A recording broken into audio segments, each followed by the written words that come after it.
Bart, my understanding, was supposed to lose to Dr. Death, and he didn't. He knocked him out. So I was brought in as punishment. That's the story I got behind the scenes. I would love to fight Jake Paul, but he's too smart to fight me. I'm being honest. I mean, I'm not saying he's a coward or anything like that, but I would destroy him. Me and Johnny become friends. Yeah. He goes, when you agreed to knock me out so quick, he said, I got terrified. All right, sir, it is an honor and a privilege to be sitting down with you here. So thank you for coming by. Hey, thanks for having me on. I'm saying thank you for coming by. We're at Diamond Dallas Page's house. Like, thank you for coming to DDP's house and then us hanging out here.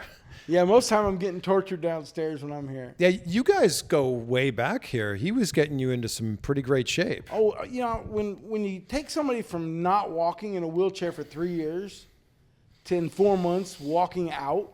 Wow. I mean, it's incredible. So you lived here with Dallas? Well, I lived at the other house. Okay. In the crib. Yeah. How did it get to a point where you were in a wheelchair? Just years of like running, you know, when you're 400 pounds and you're running. Yeah. Because I was putting in 2-3 miles a day. People don't realize I had to do a lot of cardio. Yeah. Just to be able to fight. You know, you see a big guy, you're thinking, well, he's not going to last, but I was quick for my size. Yeah, nobody looks at you and goes, that guy has great cardio. Exactly, but I did. Yeah. I mean, it shocked people. I mean, I went 10 rounds with Holmes. I actually dropped him in the 10th round. So it was just years and years of just wear and tear on your body? Running, and then I did MMA for a while. Yeah. I had probably 40 or 50 different MMA fights. Yeah, people don't talk about that part of your career nearly as much as everything you did in boxing for 10, 15 years. And the messed up part about my MMA fights, probably the last, I'd say 15 fights, I didn't even train. I just walked in and fought. It was crazy. And I done really well. I mean, I beat Cabbage up a couple times. And imagine if you had trained. Oh, crazy. Yeah, my hips were so out of whack, I couldn't. Yeah. What was the biggest thing that Dallas really worked on with you here? Well, the main thing was stretching my legs. My muscles in my legs were so bound because I was in a 90-degree angle. I mean, if we walked up and, you know, hey, bro, how you doing? Yeah. I'd be in your chest. My head was that just bent over. Wow. I mean, I have some friends that are little people. Yeah. And I was about their height. That's how bent over I was. I was in a wheelchair.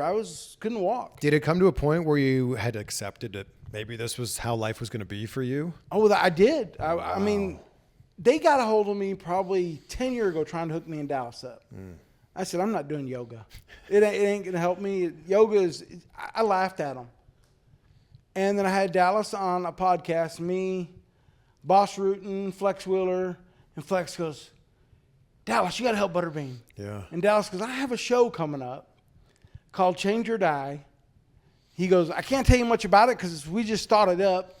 I don't have much to say about it. And I said, I want to be on it. And I was willing to do anything just to be able to walk. He was actually talking to me about that show because Buff Bagwell was on that show. Then I interviewed Buff Bagwell. You guys, you and Buff Bagwell, I don't think got along very well on that show at first. You know, there's a couple bumps and bruises. Yeah, but yeah. we get along fine now. That's good. And look at you now. And you're preparing for another fight. Yeah, I mean, people laugh because, I mean, I've done appearances and things, and I was talking about fighting, and a lady come on the internet and goes, he can't fight, he's in a wheelchair. I go, you were right, I was in a wheelchair. Yeah, yeah. But that's the remarkable part about this, is to come from being in a wheelchair. I was inducted in the Alabama Boxing Hall of Fame. Didn't go. I was too embarrassed. Wow. So now it's like I'm gonna prove to the world, if you have discipline and you're determined to do something, you can accomplish anything. Yeah. Just like Vinny Penzienza, he broke his neck, come back and won a world title. Yeah. If you've been watching the show for a while now, you know that I'm not really a coffee guy, and like, please don't hold that against me, but I am very much a warm beverage fan, and my go-to warm beverage is in this mug. It's mud water, and it has all of the same energy, and it has just a fraction of the caffeine of a cup of coffee, and no crash that you get with coffee. Mud water is a coffee alternative with 4 adaptogenic mushrooms, and look at all the great ingredients right on the side of the can there. And look, like you, when I first heard the name, I was like, why would anyone want to drink mud? But now that I've tried it, I love the taste of this. Like, you can add some coconut milk, but I honestly just like drinking it straight up. This is my go-to like mid-morning or like just after lunch drink when I'm like, man, I could really use a little boost here. So a big thank you to Mudwater for supporting the show. And you can support the show too by going to mudwater.com/CVV. You'll get 15% off when you go to that website. Or if you use the code CVV at checkout, you'll also get 15% off. So that's mudwtr.com/CVV. And trust me, I love this stuff, and I know you're gonna love it just as much as I do. Is this one last fight, or is this the restart of another career? I just want to do one big fight, maybe 2 big fights, but that's tops. You know, everybody wanted you in the day to fight Mike Tyson. I would love to fight Tyson. That's one of the guys that we're seriously talking about. And that's what we're here. We're shooting basically a sizzle reel for a major company to show, like, he's serious. He come from a wheelchair to, like, being a badass like he used to be. If not, I never fought at 300 pounds. When I walk in the ring, I'll be about 280. And that's light for you. I've never fought that light. I've never fought under 315. That's crazy. That was the lightest I've ever fought, is 315. Wow. What was the best that you felt? What weight did you feel best at? Probably about 340. That's insane to think about, because we're like the same height. I can't imagine weighing that much. Right now, I mean, I'm at 313 right now. But people are like, there's no way you weigh that much. But in our genetics, we build muscles so quick. Like, it's crazy. When in high school, I started benching 100 pounds. Okay. Within a month, I was benching 350. What? It's like, and I mean, I could barely bench the 100 when we first started. Yeah. Wow. I can't explain it. I just got really good genetics. My son, same thing in high school. He was tested like 10 times 1 year for steroid use. Wow. Because he was just freakishly strong for his size. Wow. Why didn't the fight with Tyson happen in the 90s? There's so much politics. I mean, one thing that they never wanted Tyson to fight anybody that could punch. If you notice, they kept away from people that could punch.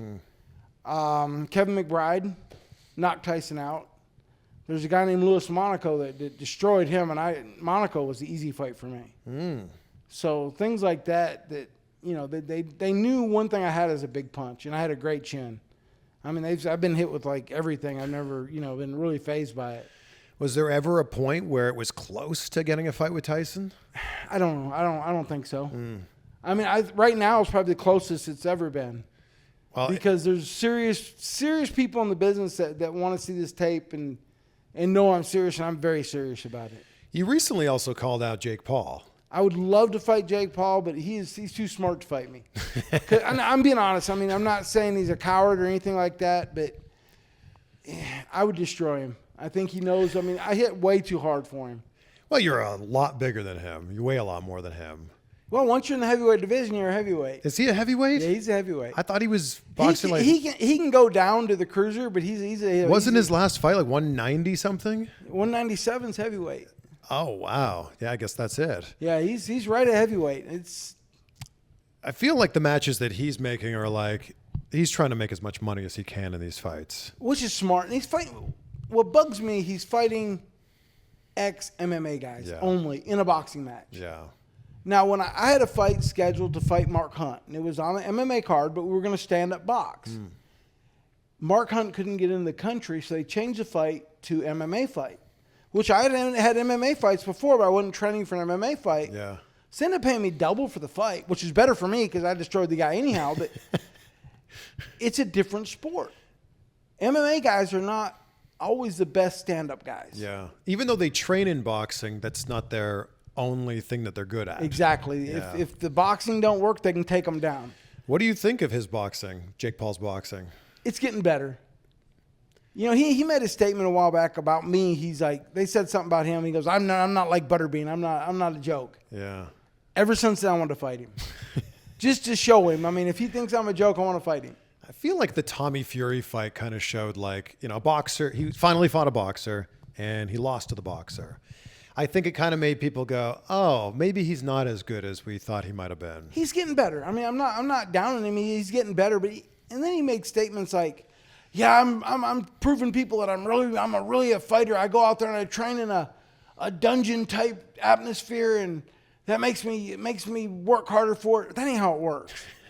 When he leaves that dungeon type atmosphere, he goes to the $1 million house. Yeah, multi-million-dollar house.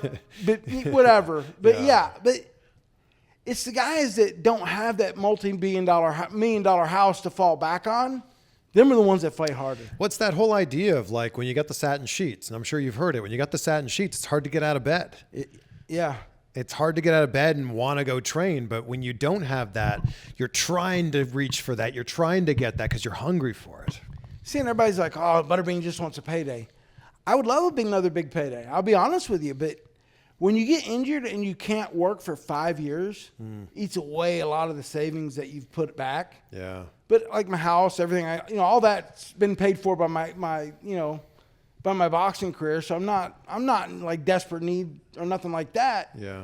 Love a big payday, but I'm doing it because I want to prove to everybody if you have determination, it's kind of like being president.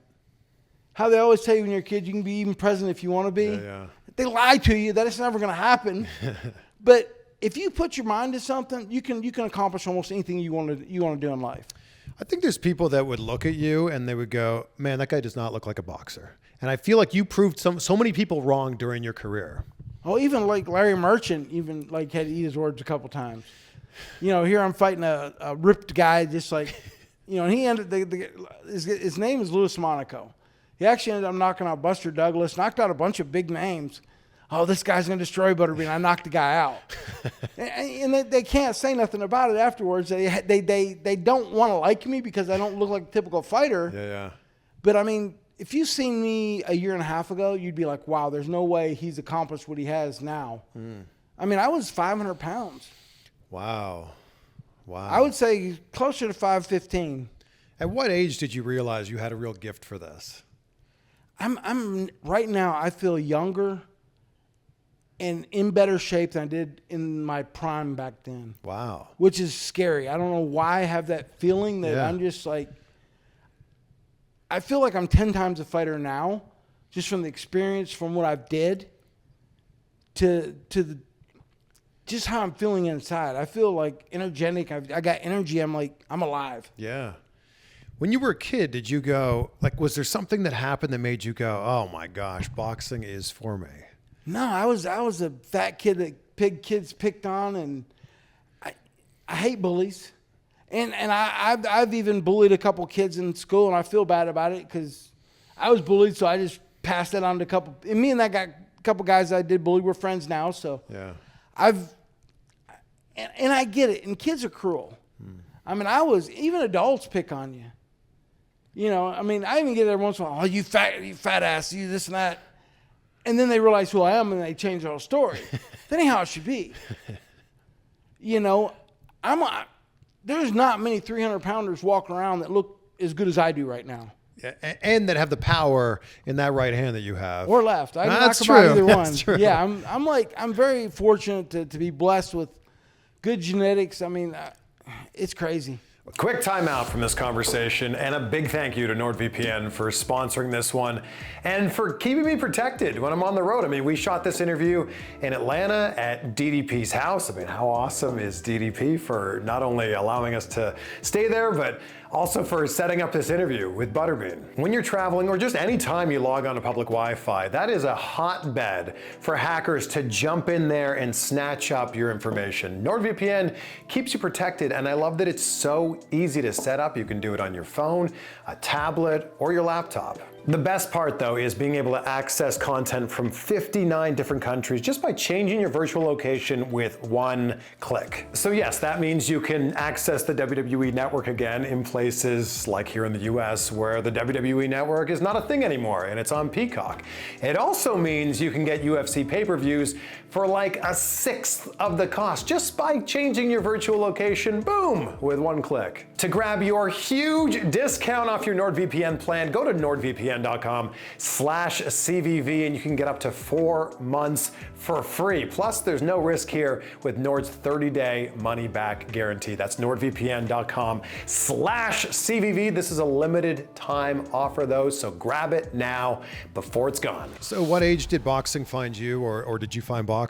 I started young. I was in my 20s when I started fighting. That's not young at all. That's old. Yeah, exactly. I started I was old, but I lied. I was 26 for about 5 years. And finally, a guy named Dave Bon Temple, he goes, now, Butterbean, how old are you really this year? I told him, I'm 26. He goes, you've been 26 for 5 years. I was like, I'm 27 now. What made you get into it? It was a tough man contest. Okay. I'd work in a factory, and we were making $250 a week, and that's with overtime. This has been a long time ago now. Yeah. And I could fight in a tough man and make $1,000 in 2 nights. Had to fight 4 or 5 guys, but that's all right. Sure. And then I went to the World Tough Man. I just walked through it. I mean, until the final fight. And I had the short draw, which means I fought, the other guy fought, then I fought, and then we had to fight each other. Oh, wow. So I had a very short rest. And he was like the promoters from the same hometown, the promoter and everything. And I actually beat him, but they give it to him. And then I fought him the year after that, and I beat him. Oh. Yeah, people always talk now like you never know who might be a boxer, who might be doing MMA training. You know, you never want to pick a fight with somebody or like a road rage thing. You're like the epitome of that. Like you're the epitome of like, you never know what someone might be capable of. True story. Like a good friend of mine, Boss Root, and guys would pick on him in bars. I'm going, that's the wrong guy you want to pick on. Yeah. Because he's like legit brutal. In your absolute prime, did you have people that would try to pick fights with you at the bar? I really never did. I used to, when I first started, I was a bouncer. Had one guy, kind of challenge me. I'm going, dude, if you beat me up, I'm going to lose my job. I won't have a boxing career. If you know how to talk to people, you can get out of fights. I mean, if money wasn't involved, I didn't want to fight. It hurts. But I just feel like someone would go, man, did you see that? I sucker punched Butterbean. I never had it. I'm It's lucky. great. Yeah. Like on my social media, when a lot of people go on, they have all these trolls. Mm-hmm. I don't get them. If you're kind to people and you treat people with respect, they don't give you that BS. That's what I've found. A lot of people watching this are big wrestling fans. And, when your name comes up in the world of wrestling, it's Brawl For All. Well, to me, that was a big part of the wrestling. And I think it'll go down in history. I mean, that was a big, to me, that was a big thing. I mean, it was a brilliant idea. Like, can these wrestlers actually fight? And I think that you proved the difference between a pro boxer and a pro wrestler. Without a doubt. Yeah, poor Bart. Yeah. Yeah, you kind of ended his career. I'm surprised Mark Muro didn't do better in it than what? Because he was a Golden Glove boxer. Yeah. Me and him had a match prior to that. And Mark could actually legitimately fight. Tell me, walk it back here. What was the setup? How did the call go with WWF at the time of we're doing this thing. Do you want to be a part of it? No, it's actually me. I was supposed to be on the pay-per-view before Tyson got out. Me and Tyson were going back and forth about me and him fighting. No bad blood. Me and Mike get along great. But they didn't want us in the same arena because they thought it would be a legit. See, to me, fighters don't fight like that. Yeah. I mean, if you're a legit fighter, you're a professional fighter, you act like a professional. You don't get in a fight prior to the fight. Yeah. There's no sense. Sure. It's stupid. But they didn't want to put us together. So Bart, my understanding, was supposed to lose to Dr. Death. And he didn't. He knocked him out. So I was brought in as punishment. That's the story I got behind the scenes. What was the vibe like backstage before that? Vince just, hey, Bean, just give it all you got. I mean, it's like, okay, I'll do what I can do. I mean, it was pretty easy. If he would have come out brawling, I went back to Tough Man days, 3 1-minute rounds, because 3-minute rounds. Yeah. 3 1-minute rounds. Yeah. So I went back to just giving everything you got, just go wide open. When you're boxing, you got 3 minutes, you got to pace yourself a little bit. Yeah. People don't realize how long 3 minutes is. 1 minute goes too quick. And he tried to box. Bad mistake. Was it 38 seconds? He was pretty quick. And then I think it's just him falling and his head hitting the rope. Well, Vinny, the referee, Vinny Penzienza, he broke his neck. He knows he's a tough New York fighter. Sure. So he was going to let it go no matter what. Bart's head could have been hanging off. As long as he stood up, he would let him fight. Wow. And the knockdown prior to the last one, he probably shouldn't have let him because his eyes were going everywhere. He was standing and he was out. It's really amazing that Bart Gunn didn't do much after that. No, I mean it was a bad knockout. He was I was told he didn't know which way he was walking for about 2 weeks. Jeez. And it's interesting that in your entire career, with all the knockouts that you've had and all the fights that you've had, for a lot of people, it comes down to that one fight. A lot of people know you from that one fight. That's the one thing they know me from, yeah. It's just so interesting. That or knocking out Johnny Knoxville. Well, yeah, I think we got to talk about that. How did that come about? They just called me up, and I thought it was like a movie. And my son goes, Dad, you never seen Jackass? I said, no. They go, just make sure you know what they want you to do before you go. So I go, they want me to knock out Johnny. And I said, all right. And so I thought, I was talking with Johnny about, like, the script. You know, what do you want? How do you want to do this? I go, no, we really want you to knock me out. And I go, okay. And Johnny goes, that's when I got scared. Because me and Johnny become friends. Yeah. He goes, when you agreed to knock me out so quick, he said, I got terrified. You know, and he goes out and lets a 1,200-pound bull charge him. Yeah. He said, I got scared. Where were you guys fighting in that? It was in like a convenient type store. Yeah, it was, the little Hispanic ladies. Oh, Diablo, Satan, and they give me hell, believe me. I believe it. I mean, you knocked him out in what was it, like 10 seconds? I did let him hit me first, though. You did. It was really nice of you. I had to be a gentleman about it. Yeah, and then you just unleashed a whole bunch of punches on him. I don't remember throwing him, though. That's the bad part. Did you think at any point when they first called you up, they're like, this is Jackass, maybe they're going to try to prank me? No, I didn't know what they did. Because that's what they do. Like, they could have hit you in the nuts or something, and that would have just been part of their bid. And they get off on that. That's crazy. They do. Because when I fought Holmes, Jeff and Johnny come to the fight. They were, my guests, they come to the fight. They were backstage. They were hitting each other nuts all night. I'm like, what are y'all doing? But they get off on it, I was just with Johnny about 4 or 5 months ago with Shot Family Feud. And Johnny, I go, you ready for a rematch? He goes, I had vertigo for about 6 weeks. I had to go to the doctor. He said, I couldn't stand up without getting sick. Oh, my God. Yeah, so I hit him. I guess I hit him harder than I thought I did. Did he walk out of there? He kind of. And he had a gash on his head from the display case he hit. And he had a GQ photo shoot the next day. Well, that actually kind of lines up with his brand. It worked out perfect for him. I helped him out. Why wasn't this in a ring or something like that? I don't know. Well, I mean, you can't have it in a ring if it's called department store boxing. That's a great point. That's a great point. I'm just using their logic now. It makes perfect sense. What do you think's been the biggest lesson that boxing has taught you in your life?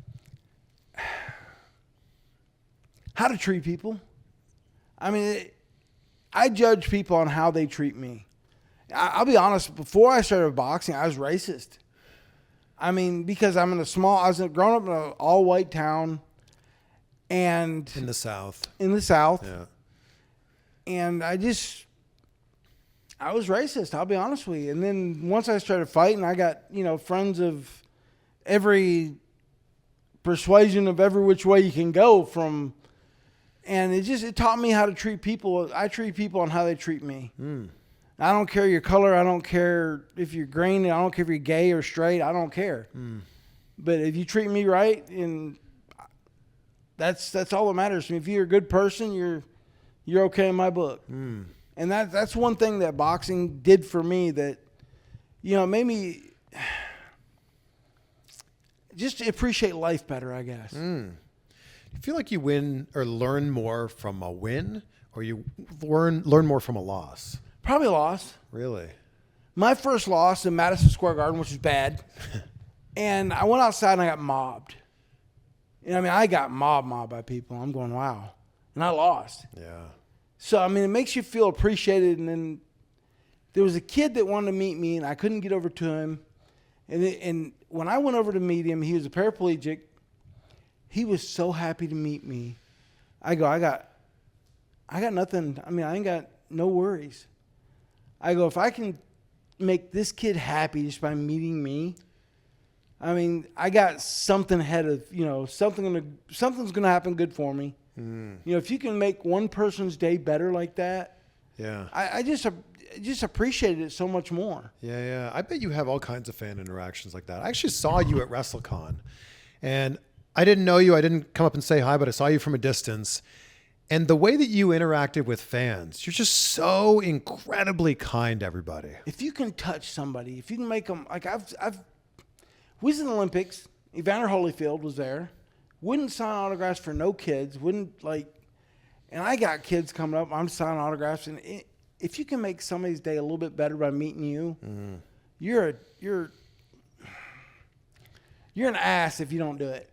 I mean, you're just not a good person. It's also the idea that it's such a small part of your day that will end up being something that person remembers for the rest of their life. That's what I'm saying. Like, we was at the grocery store today, and this lady come up, and I was with Josh, and we was shopping. I was getting some groceries, and she goes, "That's Butterbean. I seen him on Family Feud." And just, if you can make a person day a little better, it makes everybody's day better in her circle. Yeah. It makes you feel good. Yeah. I feel like your look is the epitome of the nickname Butterbean.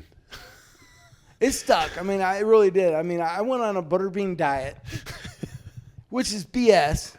It never happened. I used to get gas, and the guys would be like, "You've been eating Butterbeans." All right. You got me. So they started chanting Butterbean at the fight because they knew it pissed me off. Up to that point, you were just Eric to everybody? Well, they used to call me John. Okay. Because I was like a John Deere tractor. Like we build mobile homes, and if the motor home would fall off, it was you're talking about an 80-foot frame. Instead of calling a forklift, we'd pick it up and they'd put the dollies under the front wheel. Wow. I've always been really strong. So then you became Butterbean, and it just stuck. It stuck big time. And what do people call you now? Is it Bean? Bean. Or Mr. Bean. Well, it can't be Mr. Bean. My wife's, yeah, I know. Believe me. We had a lady call. I had a restaurant. Had a guy call the restaurant. No, wait. They were at the restaurant, and they were talking about how they love me because I've come from Britain here and had a restaurant. And I'm like, they actually got me confused with Mr. Bean. Oh, man. It was quite funny. Does anyone call you Eric? No. When was the last time someone called you Eric? That's been a while. Oh, that's so funny. Long time. It says Butterbean or Bean? Butterbean or Bean. We talked about Brawl For All, but you were also in WWE before that as well. How did that come about? I done, like Mark Merrill is when I stole Sable from him, which me and Mark are still good friends. Yeah, it was the funny part was at the airport, and the whole skit going was Mark was abusive to Sable. That's why I was stealing her from him. Mm-hmm. And she had a black eye from a horse kicking her. And, wrestlers will get will play little pranks and this and that. And a couple of them backfired on them. One of them, when I got there, I had to do some contract work with Vince. And they go, "Oh, just go on in the office. Just right here." So I just went in. Him and Austin are going at it. So ever since then, me and Vince hit it off great. And it backfired on him. But at the airport, we're leaving. And I look at Mark just dead serious. I go, "Mark, if you ever touch her, ever, she's going to call me, and I will come and I will beat you." And he's like, "Bean, it's a setup. It's not, I'm really not being mean to her." I go, "I know that." But he actually thought I was pissed about it. Really? Yeah, it was funny. If you can fool a wrestler like that, you did something right. Did you ever think with the few stints you did in WWE that, hey, maybe pro wrestling is a great career for me?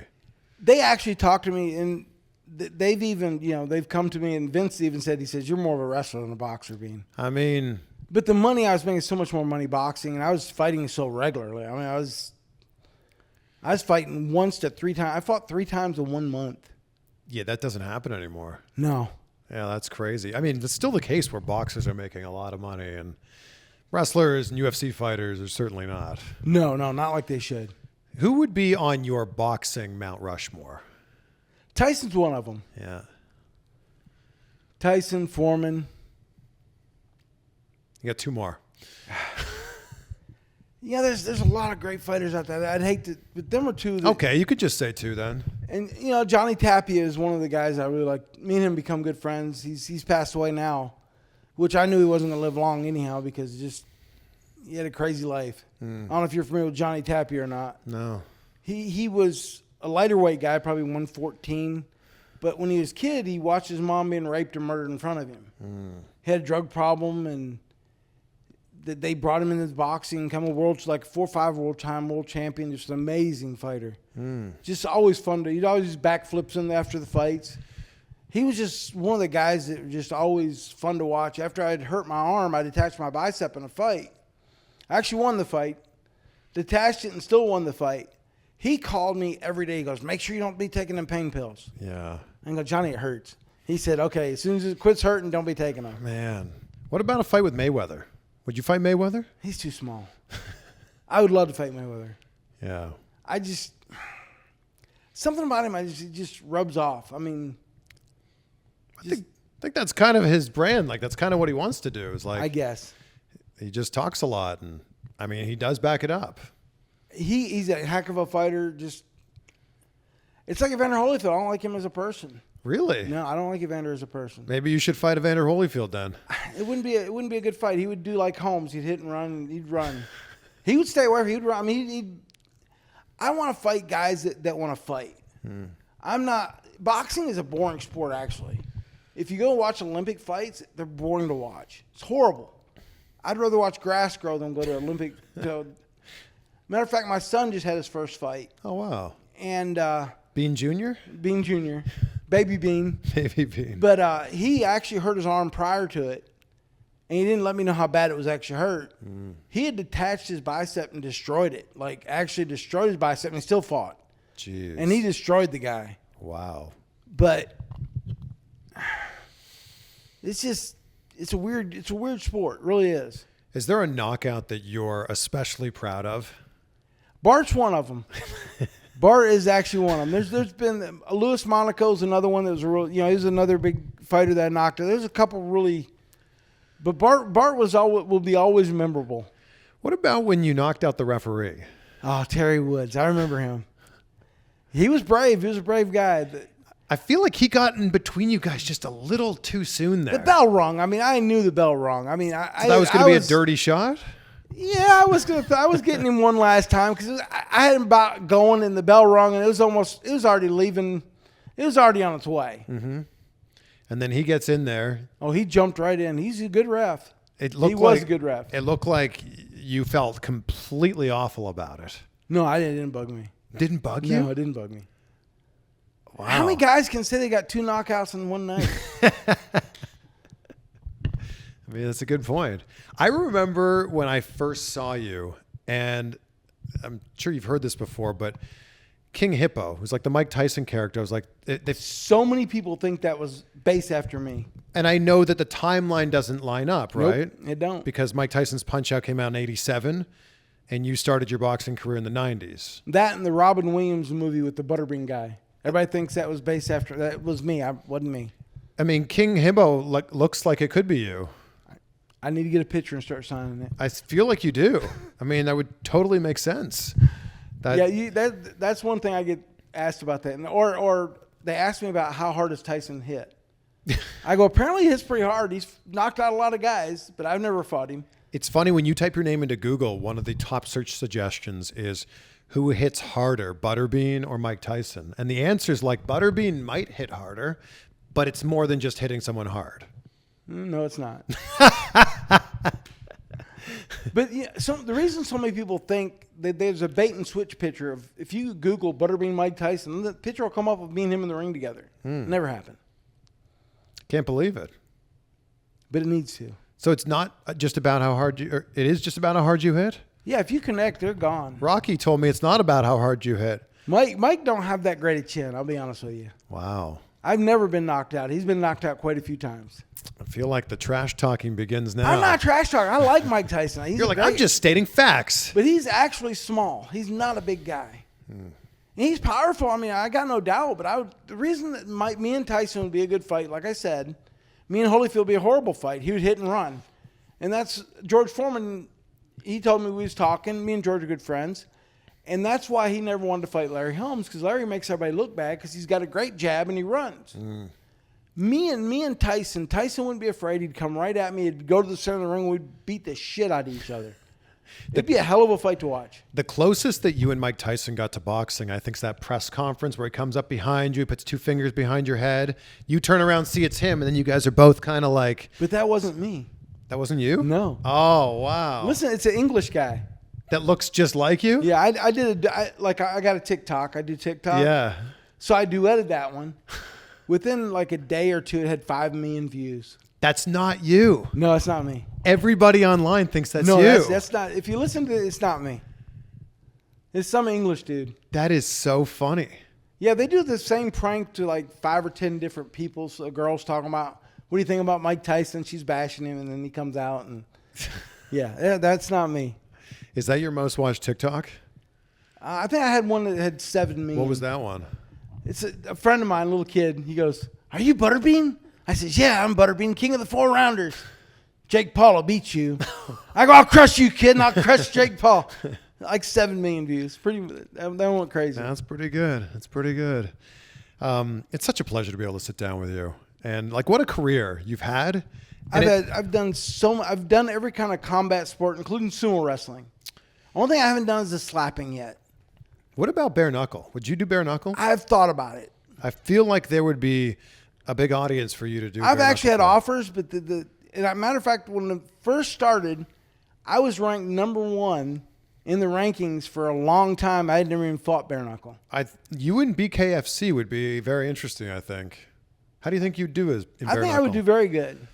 Well, maybe that's another fight for But you. you can't hit as hard in bare knuckle as you can with gloves on. People don't realize that. Yeah, it's a totally different sport. Yeah, it's more about cutting the guy with your knuckles, and there's more cuts. And glove protects the hands, which it's actually bare knuckle to me is safer than boxing because you're not going to knock them out as much with the gloves on. Yeah.